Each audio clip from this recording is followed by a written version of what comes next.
Hi friends, Namaste lovely friends. My name is Sushil Sharma, having experience of 24 years in the field of HR, administration and IR. Today's topic is regarding some cost cutting. Cost cutting area for HR and administration is useful for both company and HR department. After the COVID-19, post-COVID-19, the need of cost cutting has been felt by many organizations, and HR department people are struggling to gather where to reduce the cost. So I here help all my HR people and my employers the tips which will be useful for cost cutting measures. One by one, I will be explaining all those tips which I have earned with my experience of 24 years. This will be very useful. You can put it on anywhere, on your diary, on desktop, anywhere, and can share with your employer. Employer can look into this video and check all possible measures which can reduce the overhead cost by 5 to 10%, maybe more, because it depends upon the organization size and the maturity. This slide is a brief introduction and information regarding my phone number and email ID. I am very thankful for my team as they put a lot of hard work in making this video. Thanks. Please start. Cost cutting tips of HR and administration department. In this, I have introduced myself and try to explain my experience and where I work. The actual slide will start now. Point number 1: reduce contractors if company have full-fledged HR department और team. इसका मतलब है कि यदि आपके पास पूरा HR department healthy है, पूरी तरह से बना हुआ है, सेटअप है, जिसमें हर पोजीशन फिल्ड की हुई है, तो आप अपने कॉन्ट्रैक्टर्स को रिड्यूस करके उन्हीं वर्कर को आप रोल पे ले सकते हैं, जिससे कि आप 7 से 8% में भी ज़्यादा परसेंटेज आप सेव कर सकते हैं ओवरहेड कॉस्ट। सेकेंड टिप में इस तरह से है: outsource company vehicle use by employees instead of investing on dead assets and maintain the same. Also, heavy vehicles and transportation vehicle in which lot of administrative costs is involved must be outsourced.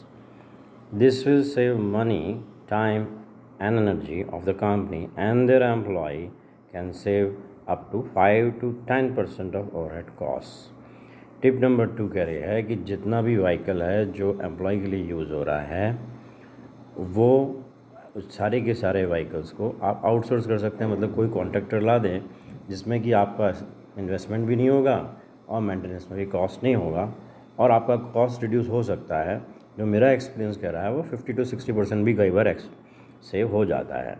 इसी तरह से आप heavy vehicles, जो आपके पास crane हो या फिर फॉर्कलिफ्ट्स हों, ये हैवी व्हीकल्स को भी आपको आउटसोर्स कर देना चाहिए, जिसमें कि आपका बहुत सारा एडमिनिस्ट्रेटिव कॉस्ट, यानी कि बहुत सारे लोग लगे रहते हैं, मेंटेनेंस का टीम लगी रहती है, आपका HR का आदमी लगा रहता है, आपका एडमिनिस्ट्रेशन का आदमी लगा रहता है, उसको भी आउटसोर्स करके अपनी कॉस्ट सेविंग की जा सकती है। टाइम की भी सेविंग हो सकती है, पैसे की भी सेविंग होगी। मेरे हिसाब से तो ये सिर्फ यही पॉइंट को आप इम्प्लीमेंट करें तो 10 to 15 more than that company can save and productive activity में एम्प्लॉयज़ इन्वॉल्व हो सके, मैनेजमेंट इन्वॉल्व हो सके, प्लांट मैनेजमेंट इन्वॉल्व हो सके। ये टिप बहुत अच्छी है, उसको आप इम्प्लीमेंट कर सकते हैं। टिप 3, मैंने पॉइंट 3 भी लिखा हुआ है: outsource all such activities which do not contribute in production और services like housekeeping, canteen, security guards, health and safety needs, OHS, occupational health and center, maintenance of office equipments like AC, printer, Xerox, etc. Point tip 3 ये कहती है कि आपको वो सब कुछ outsource कर देना चाहिए जो प्रोडक्शन में इन्वॉल्व नहीं है, कोई आपको प्रोडक्टिविटी नहीं देता है और आपकी खाली एनर्जी वेस्ट होती है, मनी वेस्ट होता है, टाइम वेस्ट होता है। ऐसी सारी एक्टिविटी को आउटसोर्स कर देना चाहिए कम से कम रेट में, जिसको और मोर इफ़ेक्टिव बनाना चाहिए इसको। जैसे कि आपकी हाउस कीपिंग है, कैंटीन की एक्टिविटी है, सिक्योरिटी की एक्टिविटी है, हेल्थ एंड सेफ्टी की नीड्स हैं, चाहे फायर एक्सटिंग्विशर का काम हुआ या फर्स्ट एड्स का काम हुआ, OHS का काम हुआ, मेंटेनेंस का, ये सारी एक्टिविटी आप आउटसोर्स कर देंगे तो HR डिपार्टमेंट और अदर रिलेटेड डिपार्टमेंट अपना खुद का काम आसानी से कर सकता है और कंपनी 10 से 15% अपना सेविंग कर सकती है। Point 4, tip number 4, sales and marketing can be outsource on incentive और commission basis to increase sales volume and clientele for the company. Company की पॉलिसी बना सकते हैं कि सेल्स एंड मार्केटिंग को मोर फोकस्ड बना दें, जिससे कि आपका क्लाइंटेल और सेल वॉल्यूम बढ़े और अननेसेसरी या एक्सपेरिमेंट ना करें नए एम्प्लॉयज़ को लेके या मार्केटिंग मैनेजर्स को लेकर एक्सपेरिमेंट करने की जगह इस तरह की यदि मार्केटिंग, सेल्स और मार्केटिंग टीम डेवलप की जाए जो कमीशन बेस पर हो, इंसेंटिव बेस हो, company can save a lot of money out of it and result will be more effective and will long term benefit to the organization. Tip 5, point number 5, company payroll should be light and slim, that is maximum 2% of company profit should be spent on wages and salary. इसका मतलब है कि company को अपना payroll हमेशा light रखना चाहिए। जो भी अननेसेसरी, जिसका कोई ज़रूरत नहीं है, कोई कंट्रीब्यूशन नहीं है कंपनी में, तो उसे कॉन्ट्रैक्ट पे रख सकते हैं, आउटसोर्स कर सकते हैं और अपनी जो लायबिलिटी है वो रिड्यूस कर सकते हैं। और ये इंश्योर करना चाहिए कि मैक्सिमम 2% ऑफ कंपनी प्रॉफिट होना चाहिए। Point 6, tip number 6, the department which have no full time work can be outsource like telemarketing. अब मैं डिपार्टमेंट की बात कर रहा हूँ। जो डिपार्टमेंट ऐसा लग रहा है जो कि फुल टाइम वर्क नहीं है उसमें, वो डिपार्टमेंट को भी आप आउटसोर्स कर सकते हैं। Point number 7, slide number 7, all knowledge skill based employ should be kept on roll and remaining other that can be reduced और आउटसोर्स एंड आउटसोर्स। ये मैंने पहले भी कुछ पॉइंट्स में बताया था, इंडिकेट किया था कि नॉलेज और स्किल बेस्ड एम्प्लॉयज़ को ऑन रोल रखना चाहिए, क्योंकि अल्टीमेटली एम्प्लॉयज़ एक तरह से कंपनी को लायबिलिटी बन जाते हैं। उसकी जगह वो असेट रहें और ह्यूमन कैपिटल की तरह काम कर सकें, तो उसका इंश्योर करना चाहिए। HR को भी करना चाहिए और मालिक लोग को भी रखना चाहिए कि ऐसे ही एम्प्लॉयज़ को रोल पर रखें जो नॉलेजेबल और स्किल्डफुल हों। Point 8, tip number 8, no investment on known technological things and must be phased out such thing urgently. ये टिप 8 कह रही है कि कोई भी इन्वेस्टमेंट नॉन टेक्नोलॉजिकल चीज़ पर नहीं करना चाहिए। यदि ऐसी कोई चीज़ है कंपनी के अंदर, उसको फेज़ आउट करना चाहिए, क्योंकि ये दोनों ही कर रही है। आपका जगह की भी वेस्टेज कर रही होगी, टाइम की भी वेस्टेज कर रही होगी और एनर्जी की वेस्टेज कर रही होगी, और एक तरह से ये डेड असेट होगा।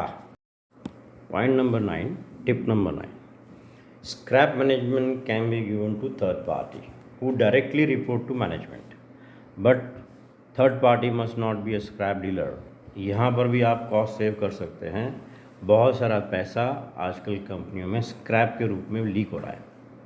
वहाँ पर भी आप एक चेक पॉइंट लगा दें तो आपका जो कॉस्ट है जो रिड्यूस कर सकते हैं द फील्ड ऑफ रिडक्शन। इसके अंदर आप कॉस्ट भी रिड्यूस कर सकते हैं और प्रॉफिट बढ़ा सकते हैं।